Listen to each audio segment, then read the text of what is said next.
அலைக்கும். வணக்கம் ஐவான். இன்றைய முரளி ஃபெஸ்டினுடைய தேர்தல் களம் 2025 உள்ளூராட்சி மன்ற தேர்தல் களத்தில் கலந்து சிறப்பிக்கின்றார் கௌரவ மதிப்புக்குரிய ஜஃபருல்லா அப்துல் முத்தலிப் ஜஃபருல்லா அவர்கள். அஸ்ஸலாமு அலைக்கும் ஜஃபருல்லா அவர்களே. வலைக்கும் ஸலாம் வரஹ்மத்துல்லாஹி வபரகாத்துஹு. இன்றைய நேர்காணலில் உங்களை பற்றி அறிமுகம் செய்யுங்கள். நான் அப்துல் முத்தலிப் ஜஃபருல்லா, முன்னாள் பிரதேச சபை, அதாவது தமிழகம் பிரதேச சபையின் எதிர்க்கட்சி உறுப்பினராகவும் எதிர்க்கட்சி தலைவராகவும்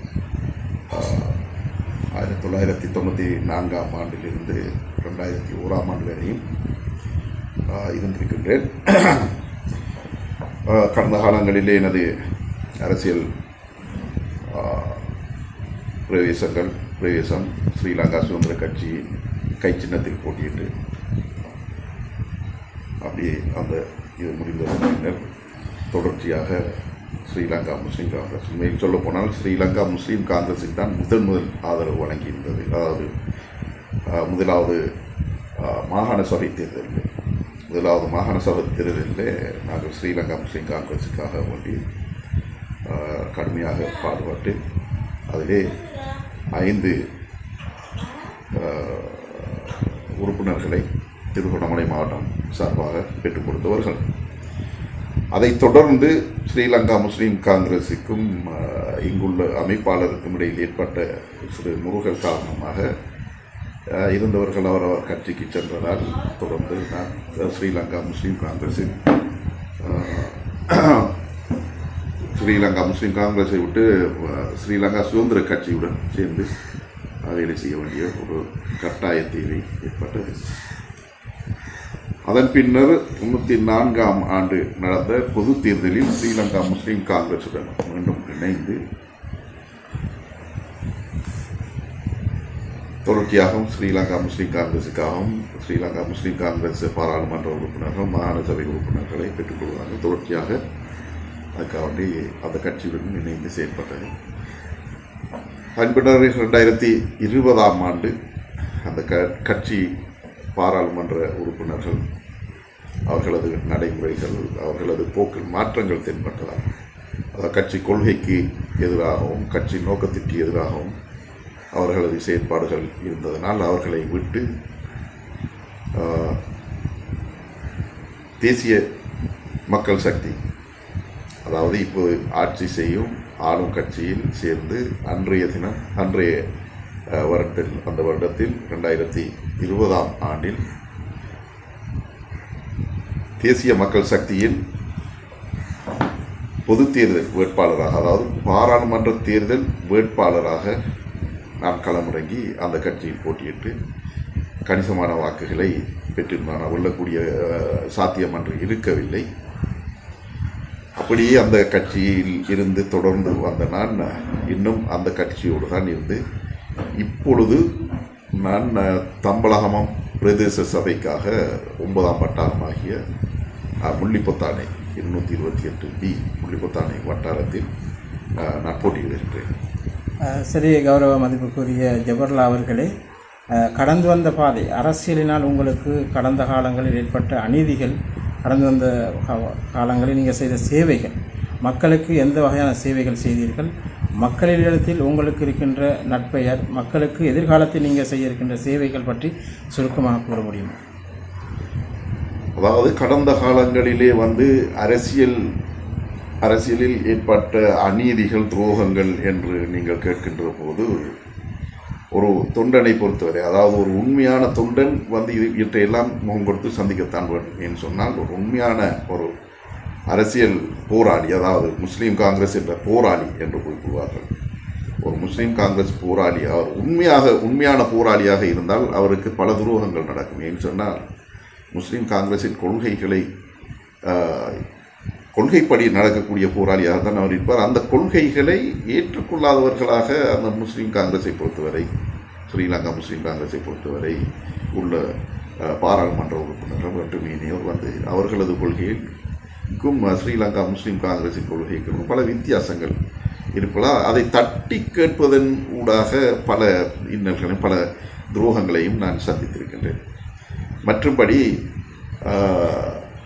ஒரு விடயத்தை, அதாவது ஒரு தவறு செய்கின்ற போது அதை என்னால் பார்த்து கொண்டிருக்க முடியாது என்ற ஒரு நிலையிலே அவர்களை தட்டி கேட்கின்ற போது நான் அவர்களுக்கு துரோகியாகவும் அவர்களால் வஞ்சிக்கப்படுவனாகவும் நான் ஆகிவிடுகின்றேன். அது என்னுடைய தலை விதி என்று நினைக்கின்றேன். நான் இருந்த கட்சியில் அநேகமாக நடந்த விடயம்தான் அது.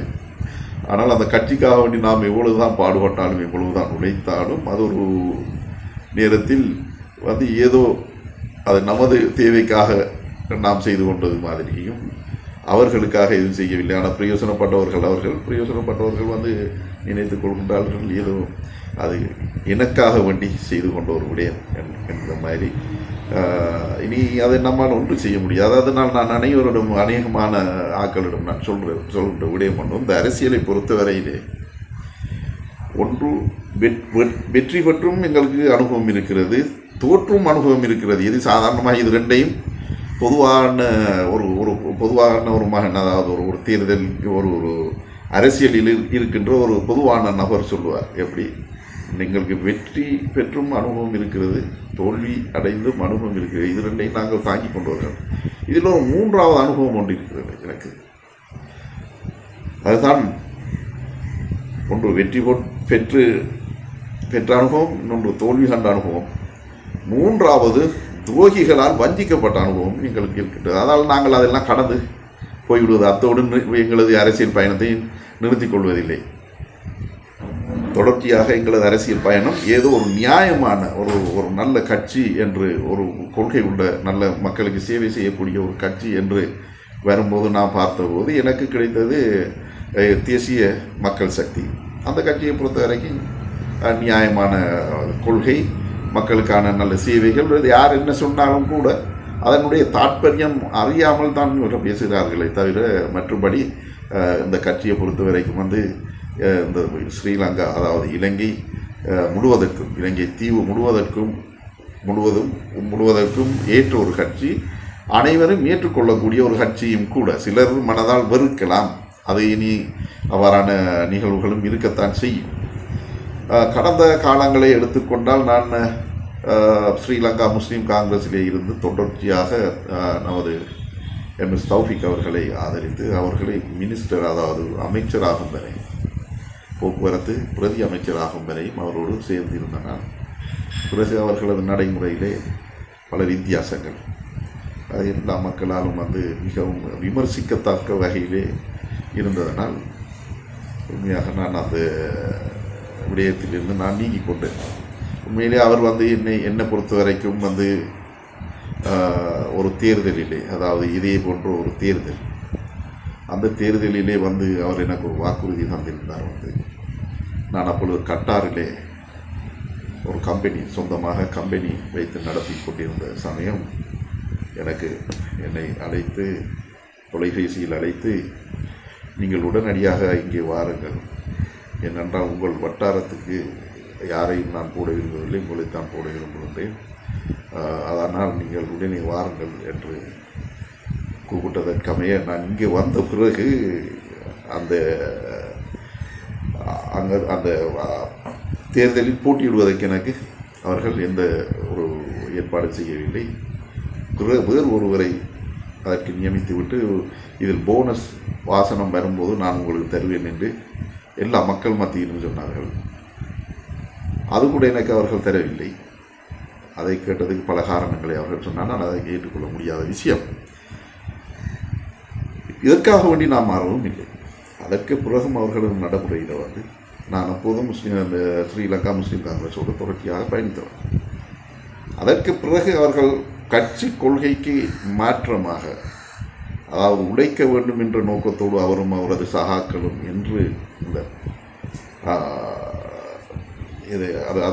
உழைக்க வேண்டும் என்ற நோக்கத்தோடு என்றைக்கு அவர்கள் களமிறங்கினார்களோ அன்றைய தினத்திலிருந்து அவர்களை விட்டு விலைத்தான் இந்த கட்சியில் சேர்ந்திருக்கின்றன. இதுக்கிடையே பல விடயங்கள் நடந்திருக்கின்றன. இனி எல்லாம் இங்கே சொல்லவும் முடியாது, சொல்லாமல் இருக்கவும் முடியாது. ஆனால் காலம் போதாது என்பதால் சில விஷயங்களை நான் சொல்ல வேண்டியதாக இருக்கின்றது. இன்னொரு விடயம் நான் சொல்ல வேண்டியிருக்கிறது. அதாவது நான் வெளிநாட்டிலே இருந்தபோது எனக்கு, அதாவது முன்னாள் பாராளுமன்ற உறுப்பினர் எம்எஸ் தௌஃபிக் அவர்கள் என்னை கௌரவிக்கும் முகமாக அவர் எனக்கு ஒரு பதவி கொடுத்திருந்தார். அதாவது கோஆர்டினேட்டிங் செக்ரட்டரி, இணைப்பு செயலாளர்.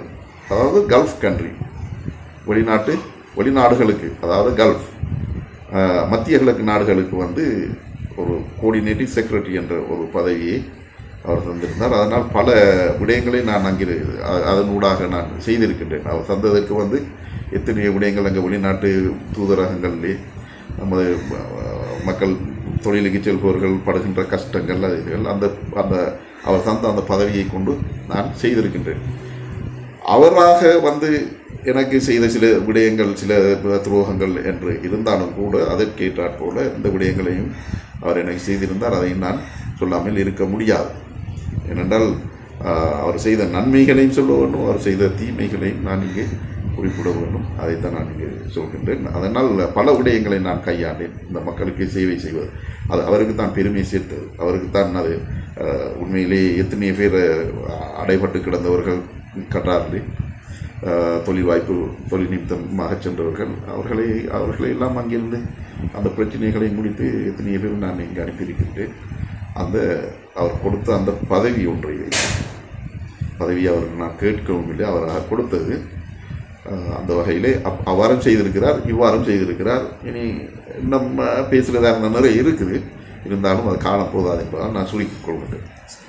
கௌரவ மதிப்புக்குரிய ஜபர்லா அவர்களே, எதிர்காலத்தில் வெற்றி பெற்று தம்பராம பிரதேச சபையில் ஒரு உறுப்பினராக, ஒரு தவிசாளராக வந்தால் மக்களுக்கு நீங்கள் செய்ய வேண்டிய சில தேவைகளை திட்டமிட்டு இருக்கின்றீர்கள். இது சம்பந்தமான உங்களுடைய கருத்துக்களை கூற முடியுமா?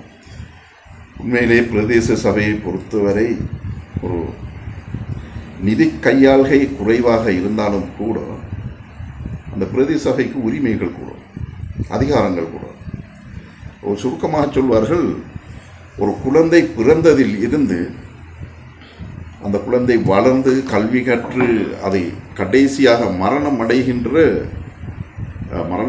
அந்த குழந்தை அந்த ஒரு மனிதனை அதாவது கொண்டு போய் அடக்கம் செய்கின்ற இடம் வரைக்கும் பிரதேச சபைக்கு உரிய ஒரு அதிகாரம் என்று சொல்வார்கள்.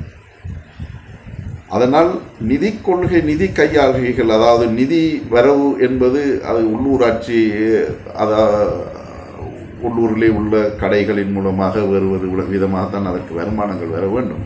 மத்திய அரசிலிருந்து வருமானங்கள் வந்தாலும் கூட அது போதிய அளவாக இருக்காது. இப்போ நீங்கள் கேட்ட கேள்விக்கு நான் சொல்வதாக இருந்தால், எந்த அளவுக்கு மக்களுக்கு இதனூடாக, அதாவது ஒரு பிரதேச சபையின் வருமானத்தை அதிகரிப்பதற்கு முயற்சிப்பதோடு அந்த பிரதேச சபைக்கு கிடைக்கின்ற அந்த நிதியை கொண்டு அதில் எந்த விதமான ஒரு ஊழலும் இல்லாமல், ஒரு சதம் கூட எங்களுடைய தேவைக்கென்று எங்களது பாக்கெட்டுகளிலே போட்டுக்கொள்ளாமல் மக்களுக்குரியது மக்களுக்கே சேர வேண்டும் என்ற எங்களது கட்சி கொள்கைக்கு அமைய என்னால் முடிந்த அளவு என்னென்ன தேவைகள் இருக்கின்றதோ அதற்கு ஏற்றாற்போல் இருக்கின்ற நிதியை கொண்டு அந்த சேவையை என்னால் செய்ய முடியும் என்றுதான் என்னால் கூற முடியும். ஏனெனில் நிதி என்பது மிக குறைவாக கிடைப்பதால், கூடுதலாக கிடைக்குமாக இருந்தால் நான் ஒவ்வொன்றாக பட்டியலிட்டு என்னால் சொல்ல முடியும்.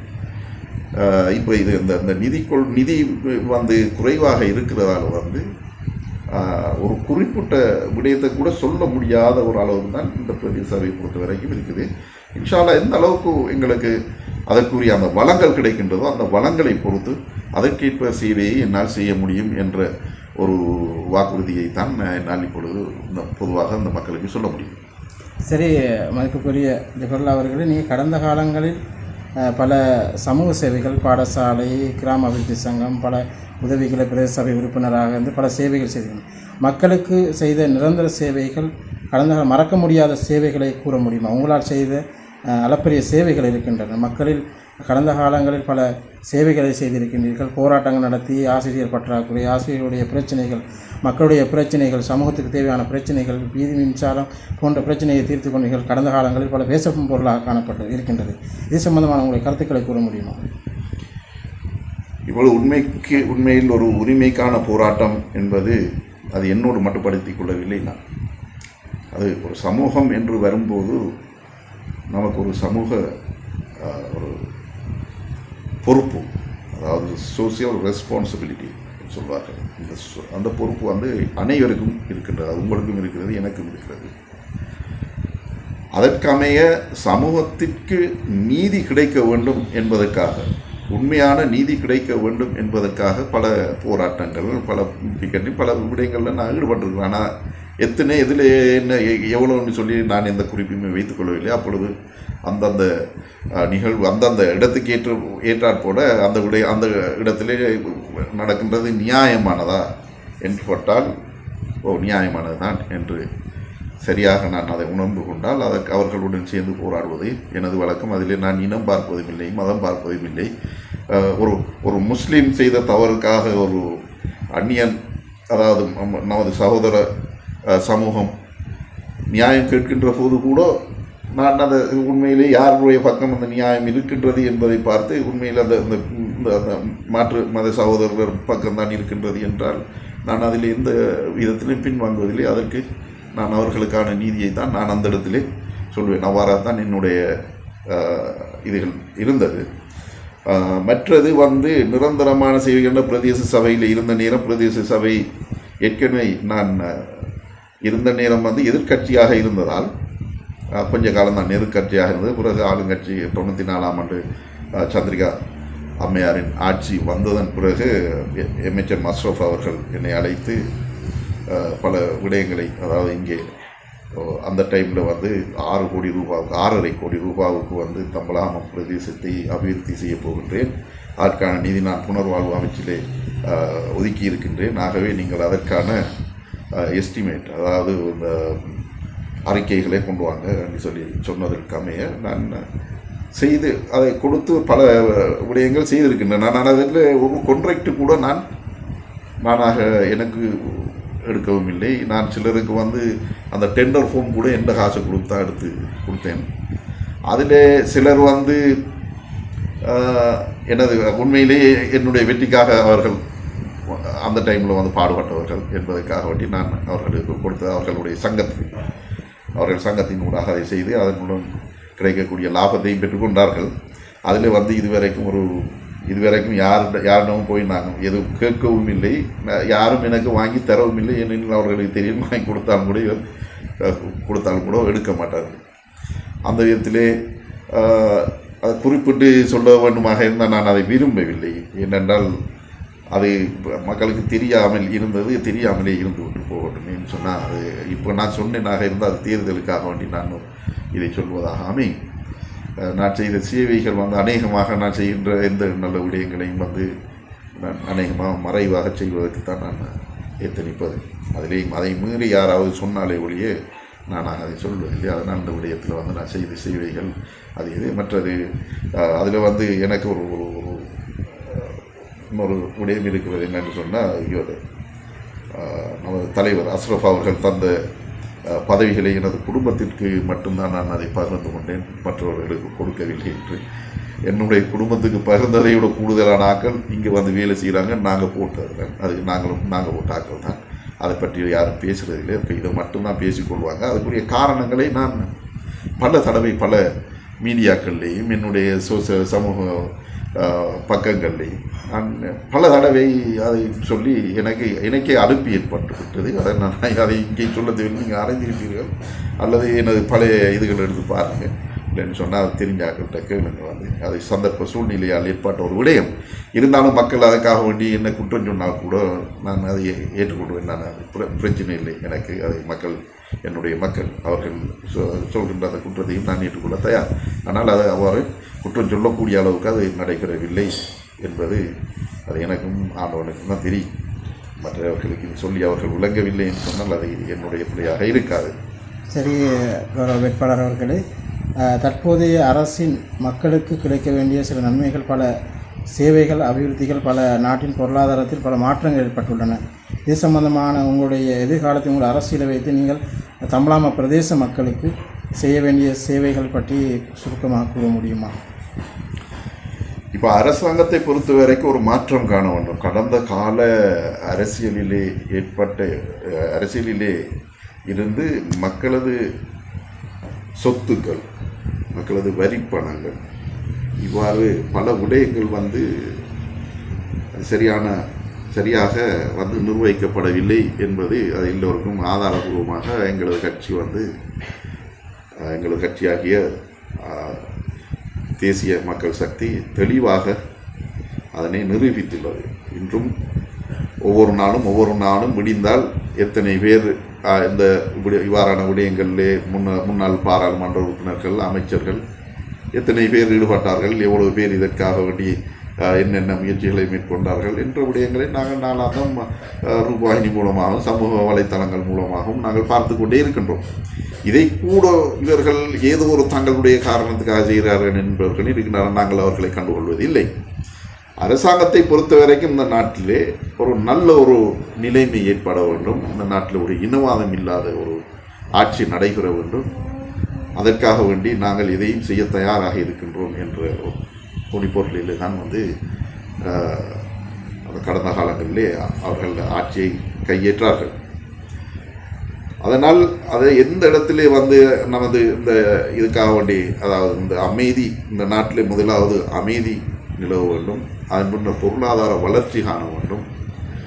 எல்லா மக்களும் சரிசமமாக அரசாங்கத்தினால் கவனிக்கப்பட வேண்டும். எல்லா மக்களும் சமமான வாழ்வை, ஒரு நல்ல வாழ்வை வாழ வேண்டும் என்பதற்காகத்தான் அந்த கொள்கையில் அவர்கள் தேர்தல் பிரச்சாரங்களை மேற்கொண்டார்கள்.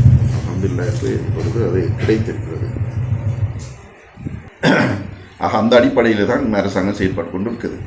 இப்போ எல்லோரும் சமம் என்ற வகையிலே நான் நினைக்கின்றேன். தமிழகம் பிரதேச சபைக்கும் அதற்கான நிதி வளங்கள் அரசாங்கத்தால் ஒதுக்கப்படுகின்ற போது நமக்கு இங்குள்ள தேவைகள் அனைத்தையும், அதாவது அவர்கள் இப்பொழுதே கேட்டிருக்கின்றார்கள், நாங்கள் பிரதேச சபைக்கு தெரிவு செய்யப்பட்டாலும் தெரிவு செய்யப்படாவிட்டாலும் கூட அந்த வட்டார சபைகள் ஊடாக இப்பொழுதே கேட்டிருக்கின்றார்கள் நமது அந்தந்த வட்டாரத்துக்குரிய அபிவிருத்தி வேலைகள், என்னென்ன அபிவிருத்தி வேலைகள் இருக்கின்றது என்ற வகையிலே அநேகமாக அது இந்த எலெக்ஷன் தேர்தல் முடிந்த பின்னர் அதற்குரிய அந்த அறிக்கைகளை நாங்கள் சமர்ப்பிக்க வேண்டும். ஆகவே அரசாங்கம் அதிமேதாக ஜனாதிபதி அனுரகுமார திசாநாயக்க சகோதரர் நமக்கு நேற்றைய கிண்ணியா கந்தலாய் மீட்டிங் அந்த கூட்டங்களிலே கூட அவர் பேசினார். நிதியை நாங்கள் வழங்குவதற்கு தயாராக இருக்கின்றோம். அந்த நீதியை கையாள்பவர்கள் எங்களது கட்சிக்காரர்களாக இருந்தால் எங்களுக்கு ஒரு நம்பிக்கையோடு அந்த வேண்டிய நிதியை நாங்கள் கொடுக்கலாம். இந்த கடந்த காலங்களில் வேறு கட்சிக்காரர்கள் இருந்தால் அதனூடாக கையாடல்கள் நடந்து எவ்வளோ பிரச்சனைகள் இருக்கின்றது என்பதை நீங்கள் எல்லோரும் அறிவீர்கள் என்ற ஒரு கருத்தை முன்வைத்து அந்த நிதி எங்களது சபைக்கு கிடைக்குமாக இருந்தால் கூடுதலாக அது போதாத பட்சத்திலும் நாங்கள் ஒரு விதத்தில் அந்த நிதியை பெற்றுக்கொள்ளக்கூடிய ஒரு வாய்ப்பு இருக்கும். ஏனென்றால் நாங்கள் ஆளும் கட்சி என்ற வகையிலே அதிகமான நிதியை பெற்று நமது பிரதேசத்தை அபிவிருத்தி செய்வதற்குரிய வாய்ப்புகள் அதிகமாக இருக்கின்றது. அது இந்த அரசாங்கத்தில் தான். இப்பொழுது கூட ஒரு நமது பாத்திமா பாலிகா வித்யாலயம், அதற்கான ஒரு கட்டடம் குறையாக இருக்கின்றது, கட்டி முடிந்து அதற்காக வேண்டிய 50 லட்சம் ரூபாய் 5 மில்லியன் அதற்கு ஒதுக்கப்பட்டிருக்கின்றது. மற்றது ஸ்மார்ட் கிளாஸ் ஒன்று அமைப்பதற்காக அந்த பாடசாலையில் முழுமையாக அதுக்காக எங்களுக்கு கிடைத்த எஸ்டிமேட்டின் படி 13 மில்லியன், அதாவது 1,30,00,000 ரூபாய் அதுக்காக வேண்டி ஒதுக்கப்பட்டிருக்கிறது மாகாண சபை நிதி. மற்றது நமது தாய் பாடசாலையான முள்ளிப்பத்தானை சென்ட்ரல் காலேஜ், அதற்கும் 20 லட்சம் ரூபாய் 2 மில்லியன் ஒதுக்கப்பட்டிருக்கின்றது. அதாவது அந்த விளையாட்டு மைதானத்தை முழுமையாக நல்ல முறையிலே செட் பண்ணுவதற்காக. அது மட்டும் சில நமது வீதிகளுக்கு ஒதுக்கப்பட்டிருக்கின்றது. கிட்டத்தட்ட 12 கிலோமீட்டர் வீதிக்கு நிதி ஒதுக்கப்பட்டிருக்கிறது. அதாவது சில வீதிகளை இடையிலே விட்டு சிறு 100 மீட்டர் 200 மீட்டர் என்ற வகையில் அந்த குறைகளை நிவர்த்தி செய்வதற்காக வேண்டி அதுக்கு நிதி ஒதுக்கப்பட்டிருக்கின்றது. இப்பொழுது இவ்வளவு தொகையான நிதி ஒதுக்கப்பட்டிருப்பது இதுதான் முதல் தடவை. இது மாகாண சபை நிதி, இன்னும் மத்திய அரசுடைய நிதி வரவில்லை. அதை அவர்கள் கேட்டிருக்கின்றார்கள். அதற்கான அறிக்கைகளை, மதிப்பீட்டு அறிக்கைகளை நாங்கள் வழங்க வேண்டும். அந்த மதிப்பீட்டு அறிக்கை கிடைத்தவுடன் எங்களுக்கு அதனை பெற்றுக்கொள்ளக்கூடிய வாய்ப்பு இருக்கும். அதனூடாக எனக்கு ஒரு நம்பிக்கை இருக்கின்றது. அநேகமான இங்குள்ள அந்த பிரதேச சபைக்கு உட்பட்ட பிரதேச சபைக்கு உட்பட்ட அதன் சட்டத்திட்டங்களுக்கு உட்பட்ட வகையிலேயே அந்த பொருளாதார அதாவது நிதியை எப்படி கையாள வேண்டும் என்ற அந்த இதற்கு அமைய நமது பிரதேசத்தில் உள்ள அநேகமான வேலைகளை நமது தமிழாம பிரதேச சபைக்குள் உட்பட்ட பகுதிகளிலே செய்து முடிக்கலாம் என்ற ஒரு நம்பிக்கை எனக்கு இருக்கின்றது. கடந்த காலங்களிலே கொஞ்சம் கொஞ்சமாக முன்னர் இருந்தவர்களும் செய்தார்கள். அதிலே மிகுதியாக இருப்பதை இப்பொழுது நாங்கள் செய்யக்கூடிய ஒரு நிலைமை ஏற்படும். இன்ஷா அல்லாஹ் நாங்கள் வெற்றி பெற்றால் அதனை தொடர்ந்து நாம் செய்யக்கூடியதாக இருக்கும். உண்மையிலேயே நான் நன்றி சொல்ல வேண்டும். எங்களது ஒரு தேர்தல் நான் போட்டியிடுகின்ற போதும் என்னுடைய நேர்காணலை விரும்பி எனக்காக வேண்டி வருகை தந்து நேர்காணலை நடத்தி செல்லும் எனது முள்ளி ஃபர்ஸ்ட் உரிமையாளர், அதாவது முள்ளி ஃபர்ஸ்ட் அதற்கு சொந்தமான எனது சொந்த உறவினருமாகிய எம்எஸ் ஹலீம், அப்துல் ஹலீம் அவர்களுக்கு நான் முதற்கண் எனது நன்றியை தெரிவித்துக் கொள்ள வேண்டும். அடுத்தபடியாக எனது இந்த நேர்காணலை அதிகமாக பார்க்கின்றவர்களுக்கும் இதனோடு உங்களது கருத்துக்களை வெளியிடக்கூடியவர்களுக்கும் நான் எனது நன்றியை தெரிவித்துக் கொள்கின்றேன். அதனால் நான் பொதுமக்கள், அதாவது எனது வட்டார மக்களிடம் கேட்டுக்கொள்ளும் ஒரு விடயம், அதாவது 9 வட்டாரம் 228 பி முள்ளிப்பத்தானே, அந்த வட்டாரத்தில் வசிக்கின்ற அந்த மக்களிடம் நான் கேட்டுக்கொள்ளும் ஒரே ஒரு விடயம், என்னால் முடிந்த சேவையை நான் உங்களுக்கு வழங்குவதில் எந்த தயக்கமும் காட்ட மாட்டேன். உங்கள் உரிமைக்காக வேண்டி எந்த இடத்திலும் நான் அதற்காக வேண்டி குரல் கொடுக்கக்கூடியவனாக இருப்பேன். போராட்டங்கள் நின்று இருந்தால் கூட அதற்கு கூட நான் தயங்க மாட்டேன். கடந்த கால எனது அனுபவங்கள், எனது செயற்பாடுகள் இதை உங்களுக்கு நன்றாக விளக்கி இருக்கும்.